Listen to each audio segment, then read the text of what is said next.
This is your Kick-Ass Life podcast, episode number R2 with guest Courtney Webster. All links and resources you hear on this podcast can be found by going to yourkickasslife.com/R2.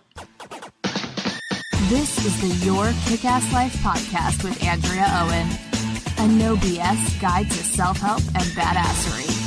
Because ladies, let's face it, life's too short for it to not kick ass. And here's your host, the girl who serves it up straight with a side of crazy, Andrea Owen. Hey, ass kickers, welcome to another special edition of the podcast. And if you listened last week, you know that I am doing a special 10-part series all about recovery, more specifically sobriety from alcohol. And last week was my very first episode in the 10-part series, which was a solo episode telling you my story and everything that happened there and a little bit about my recovery and things like that. And so today I bring you my first guest. And again, the numbers are a little bit different. They're not, regular numbers. These are, last week it was R1. And as I was recording the intro, and I said R2, I really wanted to say R2D2, but no, this is episode R2. And again, I am just ecstatic to bring you today's guest because I have Courtney Webster. And Courtney is not only someone who has over a decade of really strong recovery from alcohol, drugs, and an eating disorder, but she is one of my very, very closest, bestest friends. And Courtney and I met in coach training with the Coaches Training Institute in 2008. And it's kind of a funny story. We were both nursing mothers at the time. And I was struggling because we were both pumping. We brought breast pumps with us because it was like a weekend. There's 5 weekend events and we were at one of the weekends. And of course I was away from my infant and there was something went wrong with my breast pump and she helped me fix it or I used some part of hers or something like that. And so we bonded over breast pumps and being away from our children. And, of course we were fast friends after that. But more specifically to this episode in 2011, if you listened last week, you heard my story. But in 2011, when I got honest with myself and was thinking about trying sobriety or wondering, if I really did have a problem, Courtney was the first person I called. I was so afraid to tell anyone. I did not tell my husband. I didn't confide in any other friends, but she was the first person I knew I had to call. And I was even afraid to tell her that I was struggling, afraid that even she would judge me. And she absolutely did not. I thought that when I told her, like in this like quiet, hushed voice, like, I think I might have a problem with drinking. I thought she was going to gasp and be like, oh my God, really?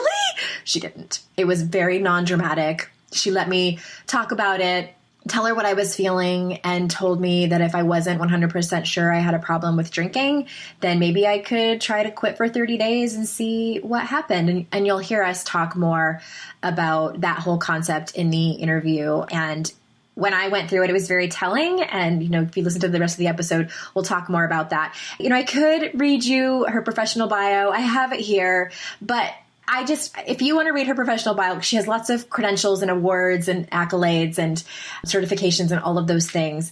She does work with people who are both in recovery and who are not. So if you're looking for a life coach who is she has coached me before. She is whip smart. She's highly, highly intuitive. She's able to, with love, cut through the bullshit, and she gets these intuitive hits that are always spot on. And I always, she's also a very soft place to land. That's how I describe Courtney. And I'm so excited for you to meet her. And I just want to add before we jump in, you will hear us talk about 12-step programs as a mode of recovery. Courtney is still involved with one over a decade into her own recovery. And my first few years into my own recovery, I participated in a 12-step program as well. But rest assured, if that is not for you, we will in future episodes talk about other modes of recovery. So if 12-step is not for you and it leaves a bad taste in your mouth, please don't run away. Stick around for other episodes and we will talk about other ways of recovery. So without further ado, here is Courtney. Hey everyone, welcome back to another episode of the Your Kick-Ass Life podcast, more specifically the recovery series. And this is the second podcast episode that I've done. You heard the first one last week, which was basically my story and my kind of when I came out to the interwebs in 2012, I think it was, about recovery and getting sober. And I'm so excited for this one because one of my favorite people in the world in recovery and in life is here with me today. And everyone, please meet Courtney Webster. Hey, Court. Hey, Andrea, what a beautiful intro. Thank you. You're one of my favorite people, too. Oh, well, I'm so glad that that came out that way because I was totally unprepared for it. Well done. Well done. I always feel like I don't think I've ever told my audience this, but I listen back to some of my podcast episodes and my intros are so awkward. And then I listen to other people's and I'm like, they clearly scripted that out because it was like flawless. But I'm just over here just like, hey, everybody, here's my friend. And that's why people love you. Oh, God. Sometimes I listen, it's just painful. I'm like cringing. I'm like, oh, I could have done that better. But I don't. I mean, I just usually wing it. And that's what we're going to do today. We're talking about something really important, though. Yeah. I love your recovery story. Oh, which one? The one where I drank NyQuil? And vanilla. And vanilla. And you're like, don't forget the shot of vanilla extract. Which made it not taste better. No, I just love that you've been really open about it and really shared along the way. And I think it's great. I think you've helped a lot of people. Thank you. And I felt like, this was kind of a long time coming in that, I talk about personal development and all things around. I mean, the list goes on and on of what we talk about on the regular scheduled podcast, but I've been wanting to do this, but I didn't know what it was going to look like. And I'm like, I just need to have amazing people on that can just have conversations about it. And that's what we're doing. Cool. Ready? Yeah. Okay. I'm in. Well, I mean, I want to just really start with your story. So and you can start whenever, because I'm going to ask you a very loaded question. When did addiction start for you and what happened? Yeah, well, it's funny you ask it because I feel like I didn't really realize that I was addicted until a couple weeks before I quit. I thought you were going to say a couple weeks ago. No.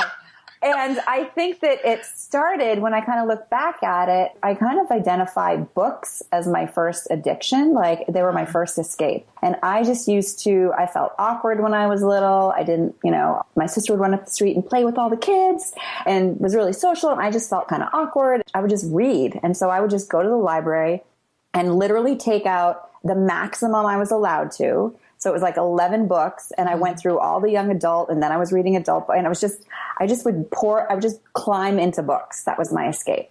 And then, so I'll just kind of like fast forward through the different forms that my, needing to escape and not having tools to deal with life, I guess. And so then it morphed at some point into an eating disorder. So I feel like it was very identifiable, like, oh, yes, I'm bulimic. So when was that? Was that like in your teens or? Yeah, that was probably 8th grade. Oh, okay. 8th grade, 9th grade.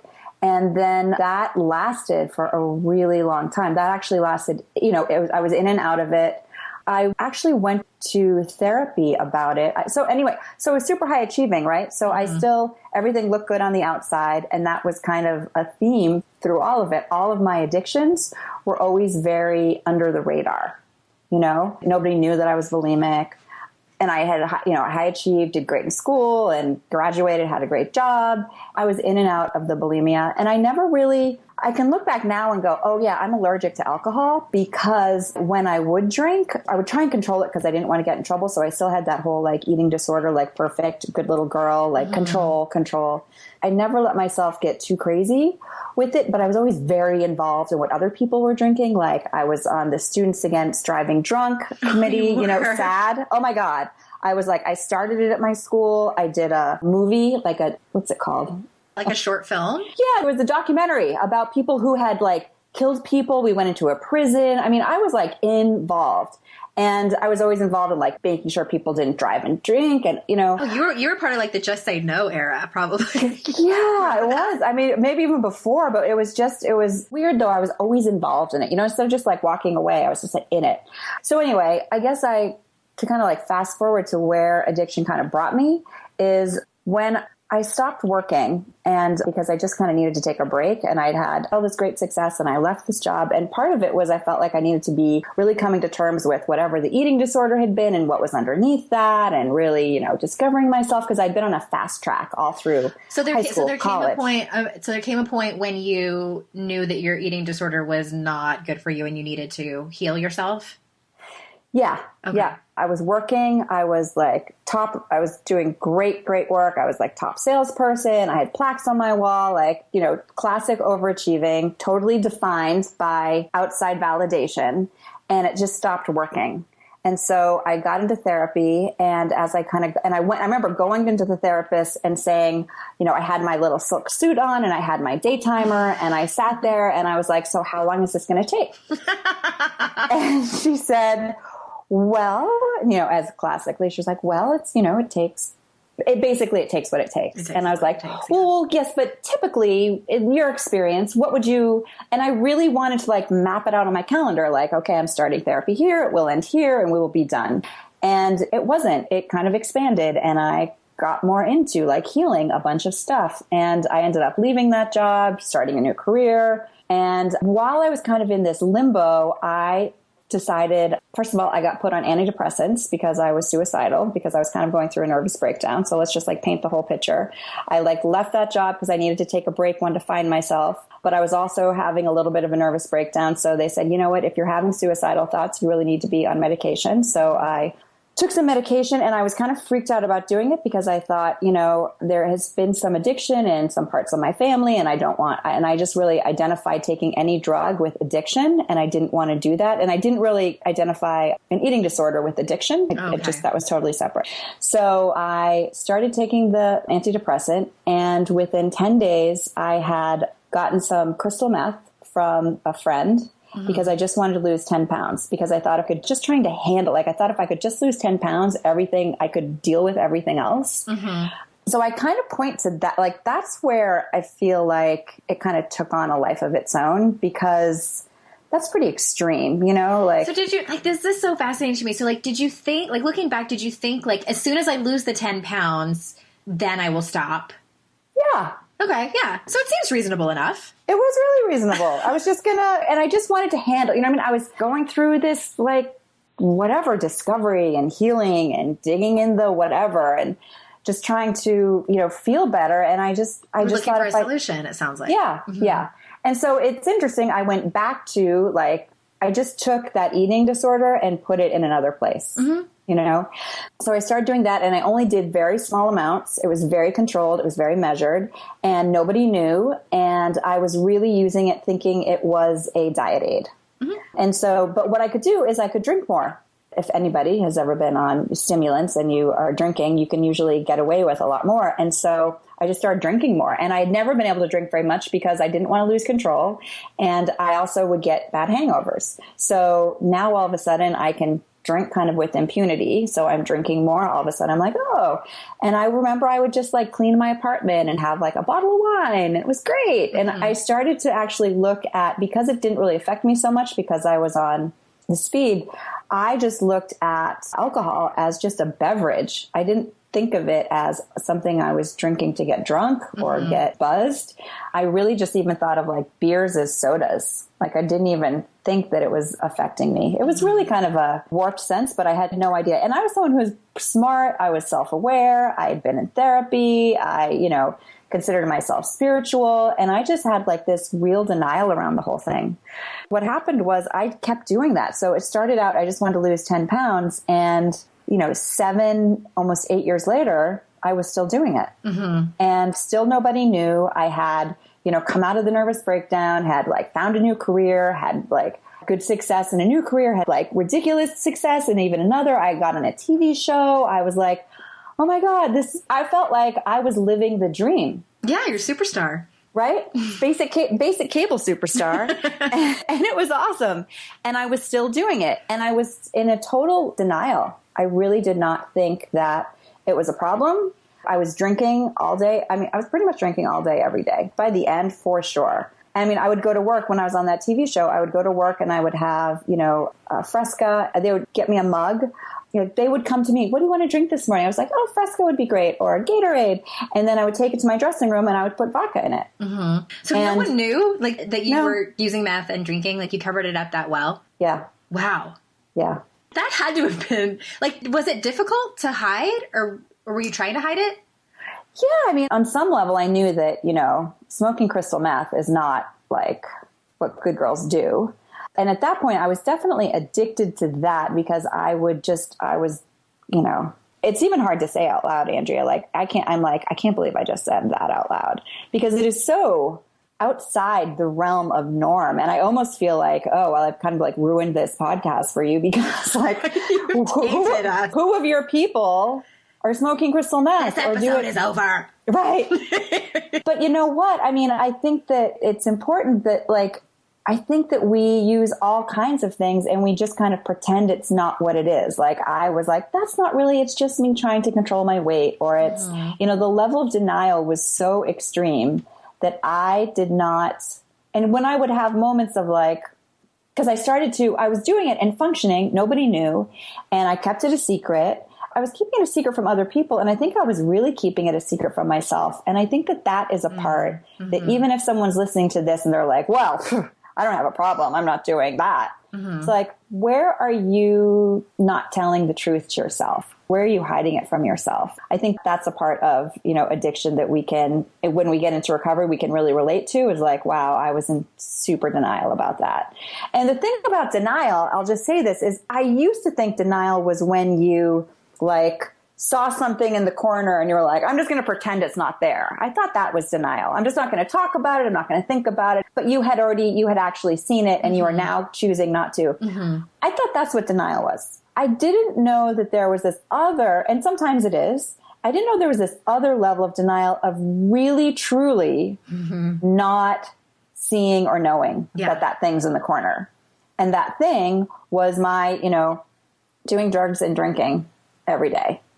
I did not really see that as like, oh, I have a problem. Oh, wait a minute. That might be part of why I feel unsatisfied. That might be part of why that relationship is ending. That might be part of why I don't feel so close to my family. That might be, I just had no idea. Well, I want to ask you one more question about your story, but first I just wanted to speak to what you said. The reason that I wanted your story, I would, absolutely, you were like the first person that came to mind to have you on here, because not just about alcoholism, but your story, I think, because it's the same thing with eating disorders. Like what we see in the media are these emaciated women, typically, who are skeletal and near death.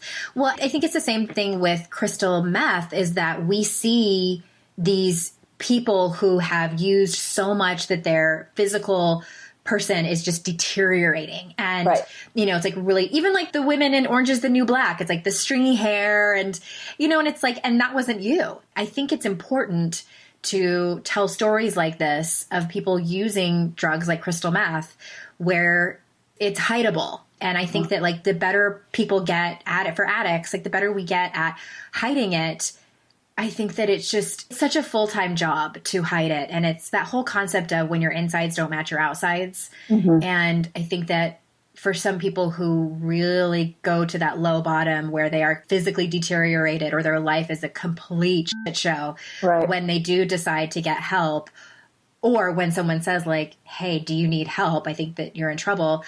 It's sort of like, oh yeah, well, we kind of expected that. But for someone like you, people are like, what? Yeah. Yeah. Which brings me to what happened. Like, what made you decide, okay, I'm done with this?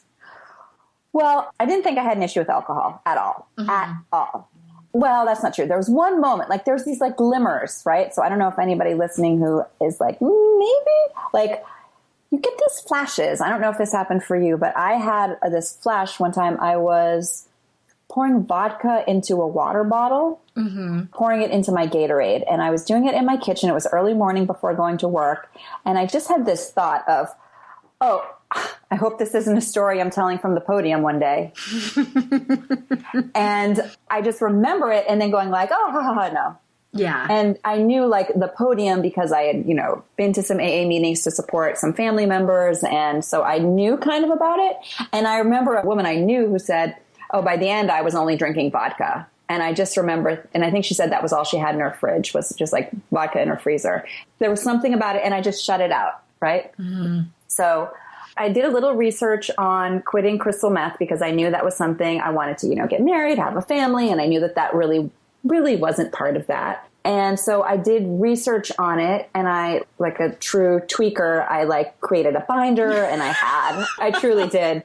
I printed out all this information, and it was like what to expect and how to, and really the most I remember from it was just how scared I was. I almost couldn't look at it because what I was reading was these forums of people who had quit and had been clinically depressed forever. And because I had been in that place and had to climb out of that place and been really scared of suicide and all that was there, the idea that when I quit, I would be in a permanent state of that was just terrifying. Yeah.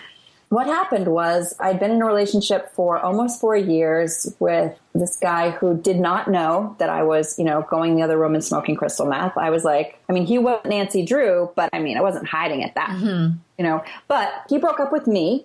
And at that point, I felt like he was the best part of my life. My world had gotten really small. I was aware of that. Yeah. So the big job had gone away. I still was working, but everything, I was working production and that job had ended. And I was in between the next one. And I was my world had just gotten small. I didn't want to be going out and socializing. And this guy breaks up with me out of what felt like nowhere. And I remember the next morning after he had broken up with me, I woke up and I was just looking at the ceiling and I just thought, you know what? There's this moment of clarity people talk about. And I was like, I got to deal with this drug thing now before I put my life back together, heal the broken heart, get back up on the horse, and then go and deal with it. I thought because things are so sucky right now is the time to deal with it. And I went to therapy that day. And so meanwhile, I've been going to therapy for 7 years or whatever. And she had no idea. I hid it.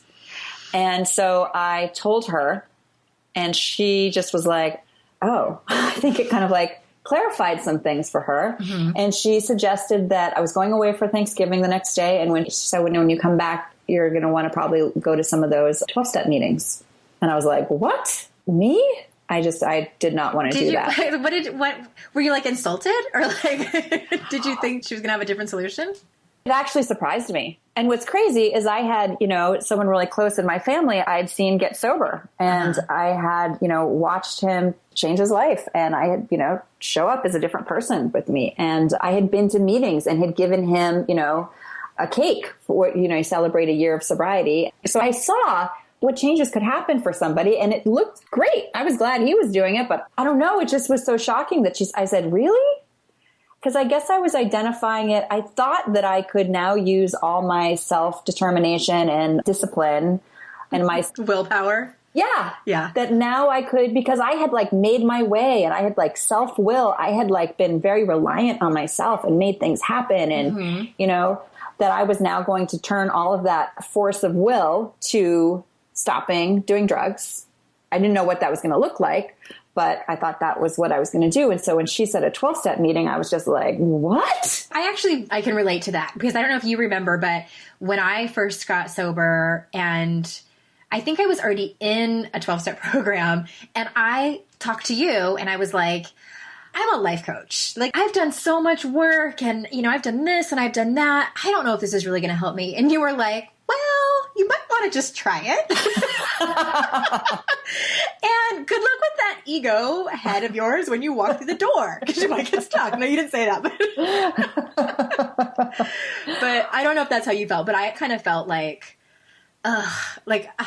done enough work on myself. Shouldn't I just be able to figure it out on my own?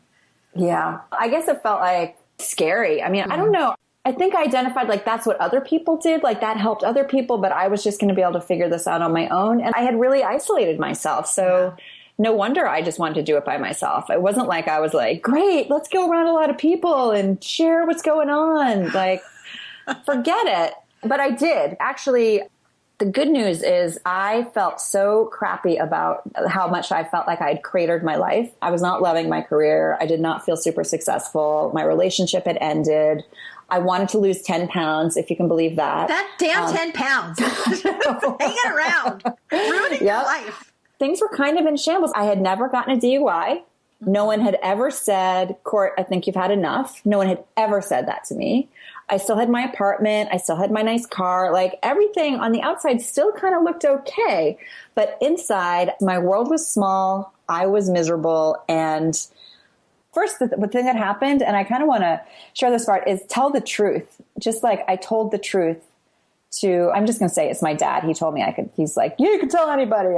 So he's been sober a really long time and is an amazing example of what sobriety can be and how relationships can get healed. And I love him and I respect him. And I so appreciate that he was the person that I got to say, you know, I've been doing this thing. And I told him about what I'd been doing. And I was so ashamed. And it was just like, I could not believe I had just told him that I'd been doing drugs. Mm-hmm. And he did not respond like, oh my God, or shocking or mad. Or he just said, you know, today could be the best day of your life. And I was crying. And he was just like, you know, you've just told the truth. There's help. And he talked to me like one alcoholic talking to another. Yeah. And so I got to see right in that moment, like the power of what 12-step programs talk about is people sharing experience with each other and meeting each other where they are. And so, you know, he gave me some names of people to talk to and, you know, suggested going to some meetings. And he took me to my first one that was for me, not me giving him a cake, but for me. And I went and I'd done some drugs that morning and I had drank a beer and the meeting was at 10 a.m. And went to the meeting and I just saw people whose lives looked like they were really together and they were happy and there were a ton of people there. There were like, I don't know, there were 100 people at this meeting. And I did not have any hope at that point. I hadn't realized that. But when I was there, I just saw that there was hope and that really helped. And so I pretty much just dove in and I started doing, you know, someone ran up to me at my second meeting and said, oh, are you doing 90 and 90? And I was like, oh, I didn't even know what she was talking about. And she said, misery back guarantee, 90 meetings and 90 days, and you can have your misery back if you want it at the end. And I thought it was super cheesy. And that part. Yeah.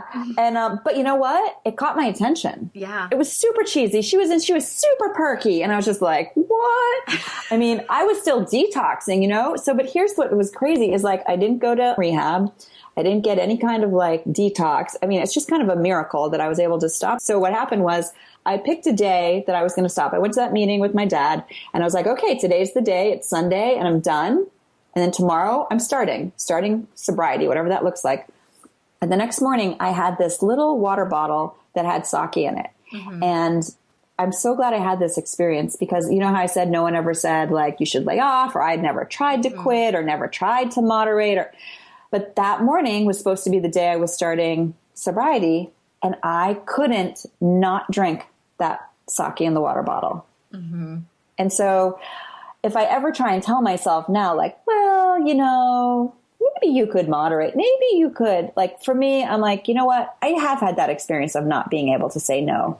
Yeah. So I'm just going to stick with it because it's working. So I started going to meetings. I did what was suggested. I did that 90 meetings in 90 days, not because she told me and I was just going to blindly do what people told me to do. I am a huge skeptic. I am suspicious and I'm skeptical and I want my own evidence. So I marked down, I made sure I kept track when I was going to a meeting every day. And if I missed a day, I would double up because I wanted to get to the end of that 90 days and let's see, and, you know, and still be miserable so you could prove it.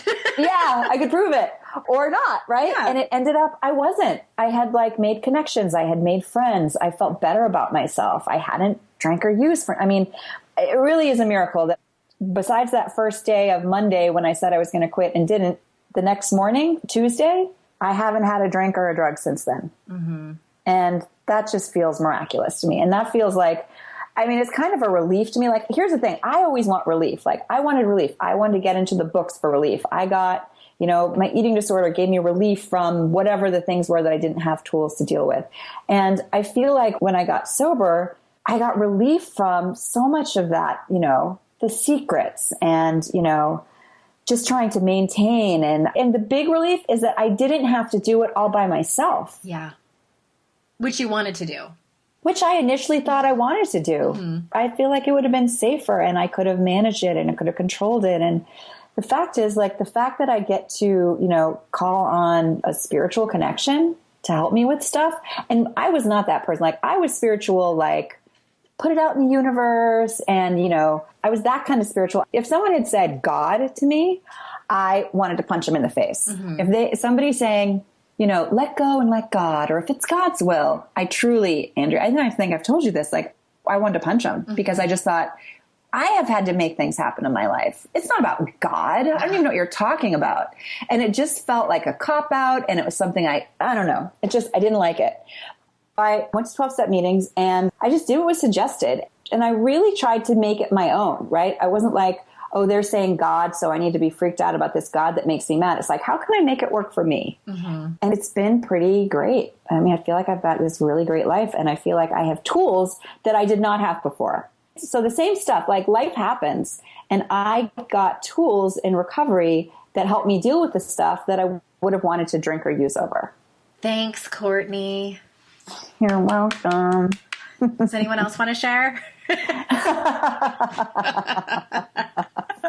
No crosstalk. I love you. And I've heard your story a couple of times, but there's always like new things that I hear and a few things that struck me. And I think one of them that I wanted to ask you about is, do you feel like, you know, when you were saying that you had that moment where you were pouring the vodka into the water bottle and you had that just like passing thought of, I wonder if I'm going to be telling this story at a podium someday.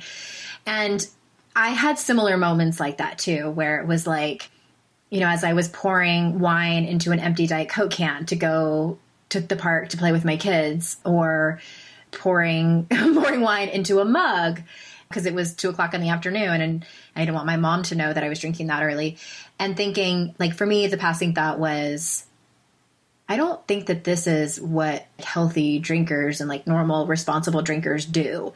And to me, I wonder if those are kind of like invitations from the universe or from God or whatever you want to call it, just to get help. What do you think? I do.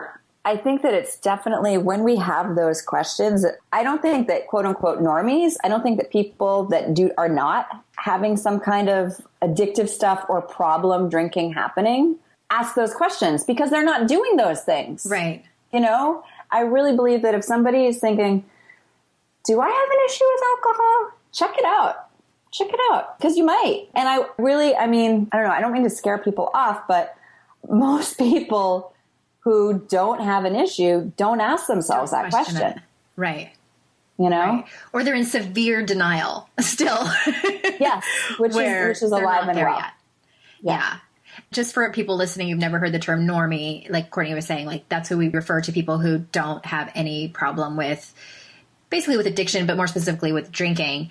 And like, I find them fascinating. Like I want to study them, like in the corner with my clipboard. It's like, I'm just observing like people that, because I think it's also important for people to kind of understand what it looks like. And I mean, for me, it was, when I was in the midst of it all, it was, I couldn't, like, I'll just give you like one example. Like if we were at a table with like 3 other women and, you know, sitting in a restaurant and I finish my drink and maybe like the person next to me finishes hers, but the people across from me are like halfway done or 3/4 of the way done. And I am keeping tabs on not only how much they have left in their drink, but how much time we have left at the restaurant. Because if they don't finish theirs, I will finish it. Mm-hmm. And if it's going to look weird if I order another drink, because I'd really like to have two. It was like this never-ending stream of consciousness about drinking. And normies don't think like that. They're too busy having a conversation about whatever is being talked about at the table. And I'm kind of like halfway there. The other half of me is thinking about all those thoughts about drinking. Yeah, the math. It sucks. Yeah. And so relief from that, right? So if you are having thoughts like that, like check it out. And something that is suggested in program is, you know, if you think you might have an issue with alcohol, it doesn't mean you do. No one's going to say, oh my God, you're an alcoholic and you have to do this. No. Just check it out. Try going 30 days. You know, go. That was your assignment for me when I first called you and said I thought I had a problem. Yeah. And so what happened for you? I lasted 6 days and I white knuckled every moment of that 6 days. And at the end of the 6 days, and I mean, I'm not making excuses for myself. I'm just kind of painting a picture of where I was at that time. I had 2 toddlers. My kids were 1 and 3, and I had just started my business. So I was just maybe 4 months into launching Your Kick-Ass Life. And so I was stressed out as fuck. And we were also struggling financially. I had a brand new business. I had 2 babies, and we were living in San Diego. And at the end of that 6 days, I was like, I have to have a drink. Like, I deserve one. Look at my life. You know, it was like all martyrish and just like, my life is so hard. I mean, why shouldn't I have a glass of wine? I can have 1 glass of wine. And, you know, it was never 1 glass of wine for me. 1 glass felt like torture. Right. It wasn't fun at all. Yeah. But I have so many questions I want to ask you. Okay. And I want to ask you, you know, as someone not just who experienced alcoholism and works, you know, now your job is you work in the recovery field. And I know that it's just sort of recent that you came out with your story about being addicted to crystal meth. I'm going to put a link in the show notes to your article that you did for XO Jane, which was then published by Marie Claire. So, I mean, like, your story was flung out there. And I know how hard that was for you. But my question is, can we talk about the shame and stigma of being an alcoholic and former drug addict who is also a mother? What's your experience with that? You know, I had my kid in sobriety. So there's part of me that I know that for some people that there is a big shame component because they drank while their kids were around, or they drove drunk with their kids, or they checked out during bedtime stories, or there's like shame associated with the drinking while they were being a mom. I feel like that isn't part of my story. So I think that that can be part of it. You know, there's people at my school who, you know, might have some really strong opinions about me. Yeah. You mean at your son's school? Yeah. Yeah. Sorry. Yeah. My kid's school. And it's a vulnerable place to be, you know, I mean, it feels vulnerable. It can feel a little exposed. I really, really hope that it doesn't reflect on my child. I hope that none of that blows back on him. I don't think that it does. And I want to live in a world where if we're in recovery, or even if we're having a problem, we get to raise our hand and say, yeah, this is what it looks like. And I don't think we get to that world without people who are in recovery raising their hand and saying, this is what recovery looks like. And I was an addict, or I was an alcoholic. So it's me kind of putting my money where my mouth is. And I think that there are people who I've created, you know, just as you have, you know, by sharing your story, it's created maybe some opportunities for people to have some conversations with me, you know, and people have reached out and said, you know, there's something in my family, or I don't know. I think that there probably are some people that think I'm a jerk for whatever reason, either because I was, or maybe they have feelings about, you know, addiction because they've experienced it in their family, or, you know, they have their own thoughts about it, and they're totally right. So I can't control anything about that. But I think that I've also created some connections with people who just feel like I'm an authentic person. And so I get to have more relationships like that with people who approach me that way. I don't know. Yes, to everything you said. And my worry is that there's people out there, especially women and women listening, who maybe they're convinced that they have a problem, or they're wondering if they have a problem. And what keeps them drinking is the shame and stigma of being found out. You know, it's like, we know that there are places to go where it's anonymous to go to these meetings. But, you know, I've talked to many women who are wanting to get sober, and maybe they play an important role in their community, or they are the president of the PTA or something like that, where they say, I cannot go to one of those meetings because what if I see someone there that I know? What my response to that always, I'm sure you have a good response to, but my response is like, these aren't people at these meetings who are going to out you, or there's no one like protesting outside saying like God hates alcoholics. Like, like I don't want you to worry about that. Like, you might be surprised who's there, and there's going to be an awkward moment, but trust me, there's going to be, if not that person, there's going to be other people there who are going to welcome you with open arms. And if anyone's listening who's feeling that way, just nervous about being found out, I mean, what are your thoughts on that? Well, I think that there's an awkwardness, but the awkwardness is for the person who's going to the meeting for the first time. Yes. And then seeing the person across the room going, oh my God, I can't believe I'm seeing so-and-so from the PTA or from the town council or from the Boy Scout Den or wherever. And the person who's sitting in the meeting and who has just spotted you is just like, I just got chills in my whole body. Like, I would be so happy because if somebody is showing up at a meeting, it means they're saying, you know what, I need some help. Yeah. And the fact that I could be somebody that they know at that meeting and just go and be like, hi, you're here. Like, the thing we have to remember is that person's at that meeting. They're there for a reason. They're there too, for the same reasons you are. Yeah. And I remember freaking out because I got a phone call after I went to that first morning meeting that, my dad took me to. Somebody called me who I knew was an alcoholic and I knew went to a program. She called me and I was like, oh my God, I think she saw me there. That was my response. But if she had seen me there, it would have been because she was, you know what I mean? It just, she's judging me. Yes. But it wasn't. I think that if you see anybody that you know at a meeting, they are going to be psyched to see you and they are going to, welcome you with open arms. And it's just a place for you to just go and get some help and be honest. And it's a great place to, don't let that stop you. Yeah. Those recovery meetings can vary greatly. I've heard great stories and I've heard not so great stories. So, I mean, I'm sure, Courtney, you agree with me that if you go to one that isn't great, go to another one. I live in a podunk town and there's a lot of I was surprised. I'm like, wow, there's meetings everywhere. And I think my very first experience at a meeting was I didn't want to go, but I knew, that I had to. And I wore my best outfit, of course. Good. Because I wanted to impress everyone. And I think I wanted to kind of separate myself. I just wanted to be like, I need you all to know that I really have my shit together in all other areas of my life, which was a lie. Except alcohol. That's all I need help working on. I remember it was a beginner's meeting and there was maybe only 6 people there. And there was a woman who walked in. I was early, as I am chronically early. And it was at, it's so funny. So it was at the Alano Club, which I didn't know what that meant. And I thought it said Alamo Club. And I was like, is that in Texas? So I go roll up to the Alamo Club. And there was a homeless person walking by with his shopping cart. And I was like, every addiction voice in me was saying, you don't belong here. Go to the state liquor store, get yourself a bottle of Pinot Grigio and just go home.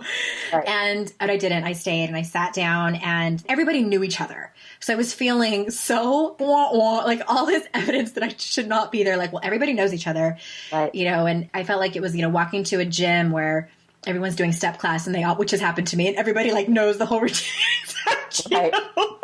Kind of stumbling around and tripping over yourself. I have been there. So I felt the same way. I'm like, oh God, I'm turning the wrong way. So then this woman walks in and everyone's like, hey, saying hi to her and she's hugging everybody. And then she gets to me. And for a second kind of thought that she knew me, but she didn't. She's just like, it's a new person. Give me a hug. And I was like, all awkward, okay. And I started crying. I hadn't even said anything yet, but it happens a lot in these kind of meetings where I think that you get to a point where, can somebody help me? Because I don't think I can help myself right now. And that's how I felt. And I stayed. And that's how I got sober. Yeah. And if you're thinking about going to a meeting, you don't have to get there early, but get there on time. Yeah. Get there on time and, give yourself some time to figure out where the meeting is. I mean, they're often very nondescript because there is some anonymity. There's total anonymity there. Mm-hmm. So a lot of times the meeting doesn't have a big blinking sign over it. So give yourself some time to, find a parking spot, see where it is. You can stay in your car until a minute before the meeting starts and then go and be there. But be there in time for the meeting to start because they really run with some order. Mm-hmm. And so most times the meeting starts on time and ends on time. And at the beginning, they will say, this is a meeting. This is our format. This is what we're going to do. So you kind of have a little roadmap of what's going to be coming. They will often ask, is there anybody here for the first time or anybody here in their first 30 days? And as much as you don't want to raise your hand or say yes or say identify, do it anyway. Yeah. Just do it anyway. You've already gotten yourself there. You found the parking spot. You got the babysitter, whatever you've done to rearrange things in your life so you can get there. And if you don't want to say, I'm Courtney, I'm an alcoholic, just be like, I'm Courtney, I'm checking it out. You can do that. Mm-hmm. You don't have to. Just because you walked in that room doesn't mean anything. Uh-huh. And some people might smile and laugh a little because it's scary. And just remember that every single person in that room had a first meeting. Yeah. So everybody they have been in your shoes and there's incredible empathy and support. And then stay to the end if you can. People might come up and try and talk to you. If you can't deal with it, you go. But people might be asking you for your phone number or trying to make connection with you. They're not trying to, track you down. You don't get in trouble if you don't come back. It's just people wanting to connect and offer support. Yeah. And just to kind of circle back to what we were talking about before we started talking about that around the stigma, I think, of being a mother. And I think, like, for me, it's tricky because I have that t-shirt. I wore it to that Facing Addiction thing that we went to in DC. It's a black shirt and it says sober across the front of it in like big letters. And it was funny when I bought it, I was like, yeah, I'm going to wear it. I'm going to be like loud and proud. Right. But then when it arrived at my house and I hung it up in my closet and I was like, where am I going to wear this to except for a recovery meeting or event?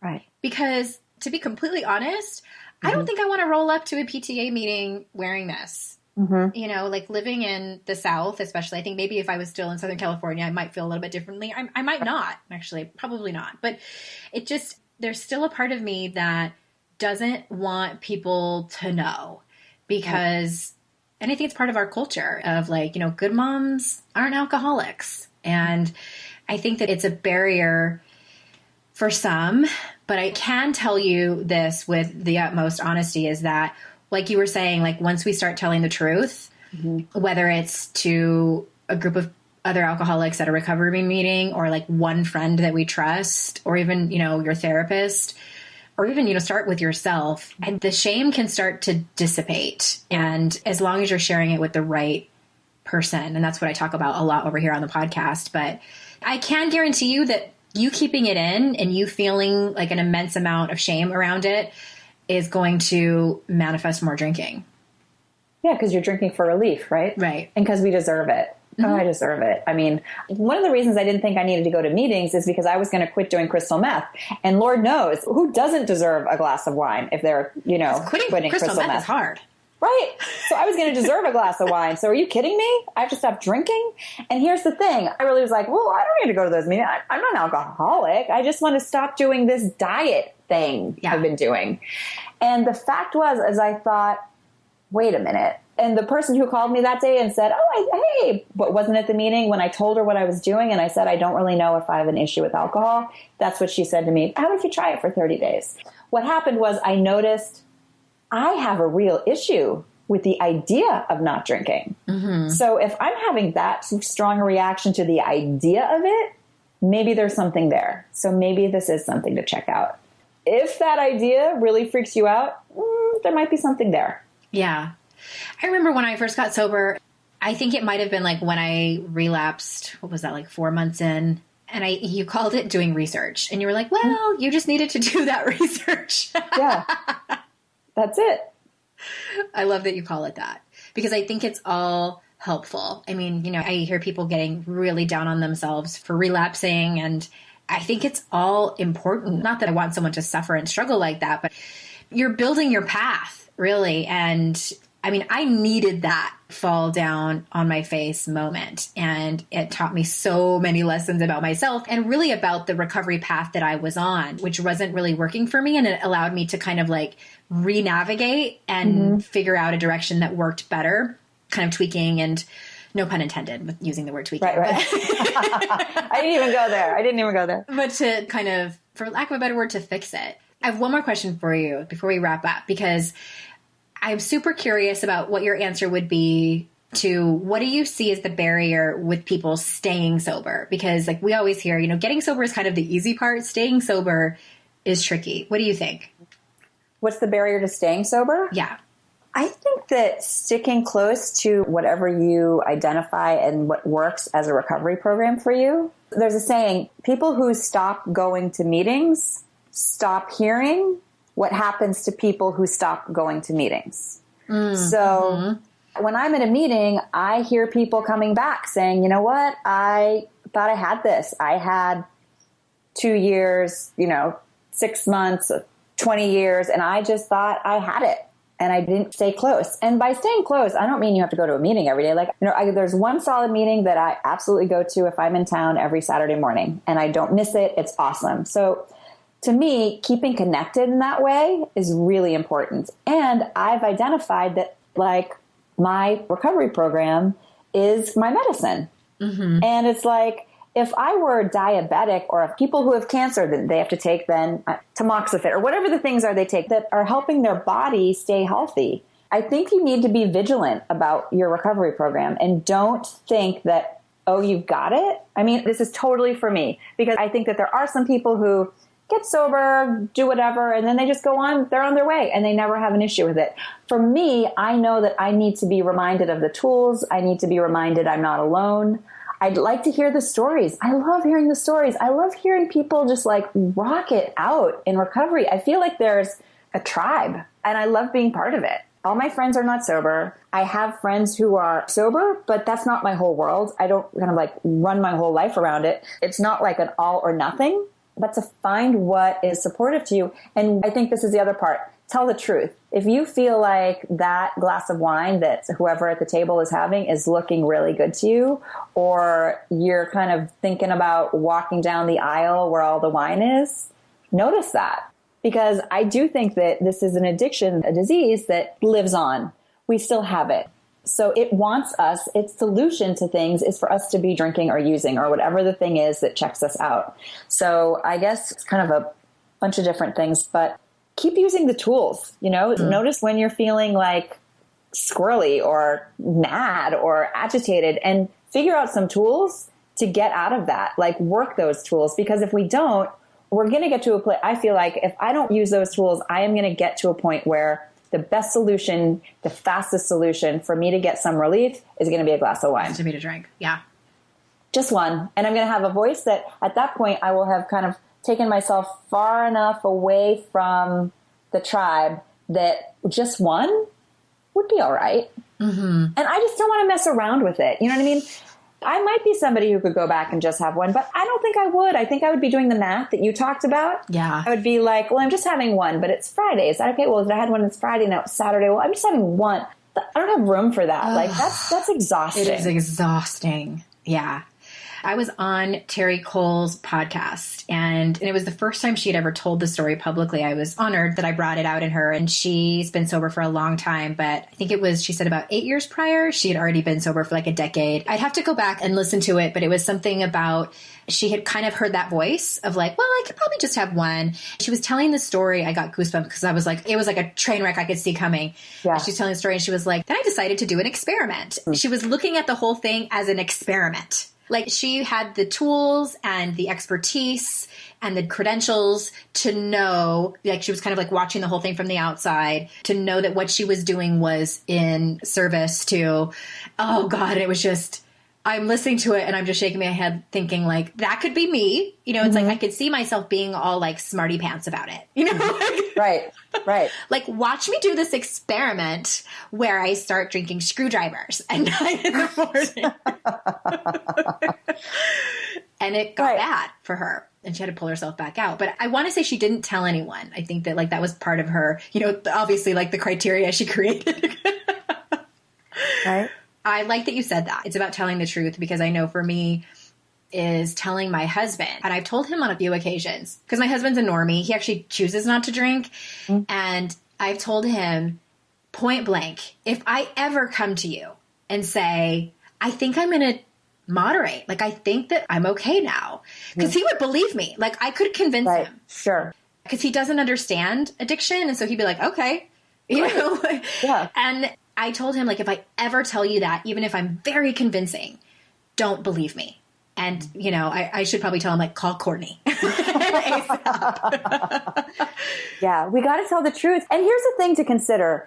If somebody said, you are so allergic to strawberries, if you have strawberries, you could potentially lose your kids. You will be obsessed with strawberries. You will hide strawberries. You know what I mean?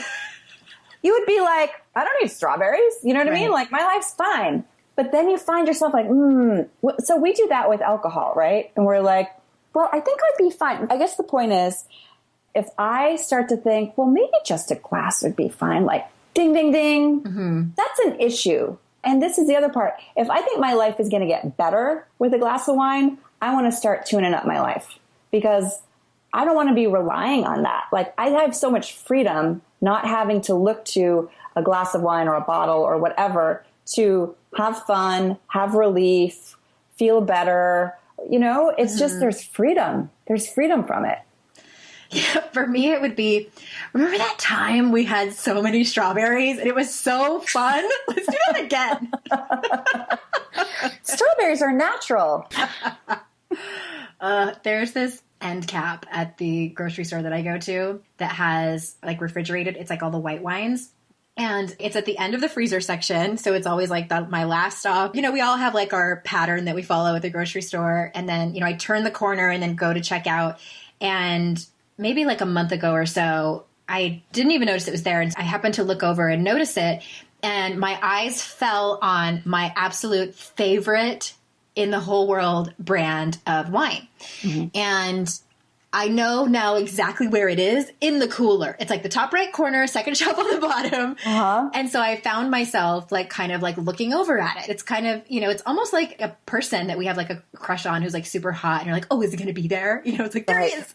It's like, that's how it is. And like to someone who doesn't have a problem with alcohol, they might hear that story and be like, you do what? What? Like, that is so weird. I told my husband some things like that. And he looks at me like, that is so weird. Like I would never do that. Right. So like to me, like those are huge indicators that I still need to work on my recovery, that I'm not okay, that I don't have it down. Like if I'm still like oogling at the wine. Yeah. Yeah. That probably having a glass of it wouldn't be the solution. No. Right. Yeah. And not beating yourself. I love that you're not like, oh my God, I think there's a problem. What am I doing? I really noticed. It's like, no, I think we can have some lightheartedness around. It was like, oh my God. And I think that that's what happens sometimes at meetings is you hear people talk about like the crazy idea or the crazy thing that looked so appealing. And then we share it and we get it out and it's not a secret. And all of a sudden it doesn't really have the hold over us. It loses its power. Yeah. Yeah. Well, thank you so much for all of this. It's been just balm for my heart and soul. And I know that there's so many people listening that needed to hear this or even just one little nugget that was given. And thank you so much for being so vulnerable and sharing your story and sharing all your wisdom too. Thanks. You're welcome. I really appreciate it. It's an honor. I love what you're doing and I appreciate being part of this conversation. Can I say one last thing about it? Absolutely. I just feel like the shame and stigma part, how we've like created this whole world of, which is fabulous, about really wanting to address breast cancer, right? Mm-hmm. So all of a sudden in the NFL, it's pink, and AYSO, they've got pink socks, and there's like pink, and there's breakfast cereal, and everybody's all about, and so it's awesome, right? Because we're trying to find a cure, and people who have survived breast cancer, they're called survivors. Right. And if you find out that somebody, oh, well, my mom's a survivor, my aunt, people talk about it. People don't go and like hide in the closet or feel ashamed that someone in their family has breast cancer. Like they want to get them help. They want to share a solution. This is what worked. This is a great doctor. That's what I want the world to be around addiction and recovery, that the people who are in recovery are survivors. We get to be proud. We've been through hell and back, and we are living a different life. And to not have to be in the shadows about it so that we can show and shine the light about what recovery can look like so that the people that are struggling with it aren't bad people. They've got a disease and they've got something that's going on that they need some help with. I so appreciate that you're part of this conversation and part of leading, like waving the banner of what recovery can look like. So I just want to really say thank you, Andrea, for that. And thanks for including me in it.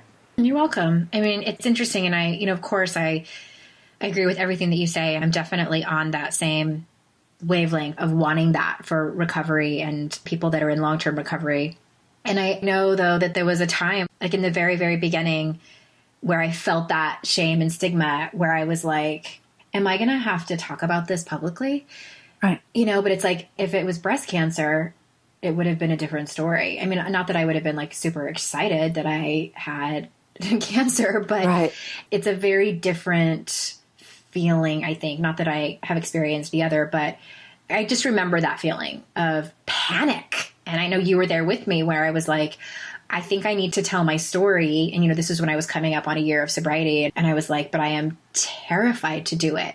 and I wasn't ready yet. I was still working through some stuff. And and to that point, if anybody's listening to this and going like, what? I'm supposed to get sober and I'm supposed to tell everybody about it? I'm not saying that at all. No. I'm saying I look forward to a world where that is what's going on, and that it's going on for people who are happy to share it. And if you get sober and don't want to tell anybody, don't. There's no rule you have to at all. I just want there to be people out ahead who we can look to and go, oh, that is possible. Mm-hmm. It's possible. Yeah. And I'm glad you pointed that out and pulled that out, because it's like, I definitely don't want anyone listening to think that the way to be a happy, shiny, recovered person is to come out publicly with your story. That's not it at all. And if you focus on that, I think that might drive people to drink, like, cause that's scary.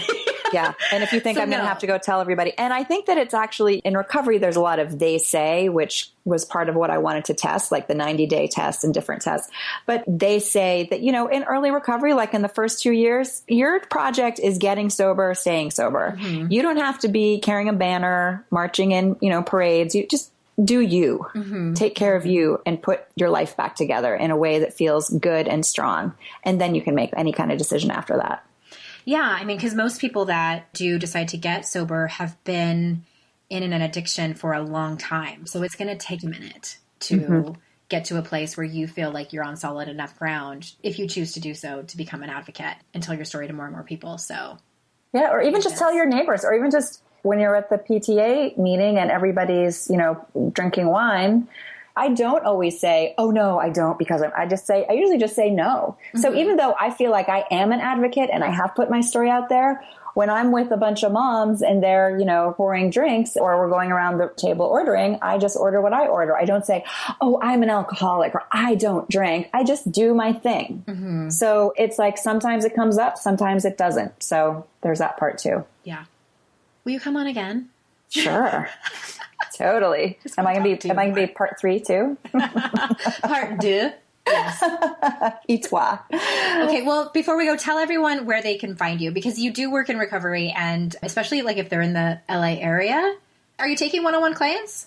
Yeah, I'd be happy. Good. The clients I work with primarily have already made the decision that they want to be getting sober, and so they're in recovery. But if somebody were like thinking about it, but like not quite sure, shoot me a note. You can go to my website, which is yourrecoveredlife.com. yourrecoveredlife.com, and that will be in the show notes at yourkickasslife.com. And we will also put a link to the article that we had mentioned before about your story that was on Exojane. And again, thank you so much for being here. And everybody listening, again, yourrecoveredlife.com, and I will see you out in cyberspace. Bye-bye.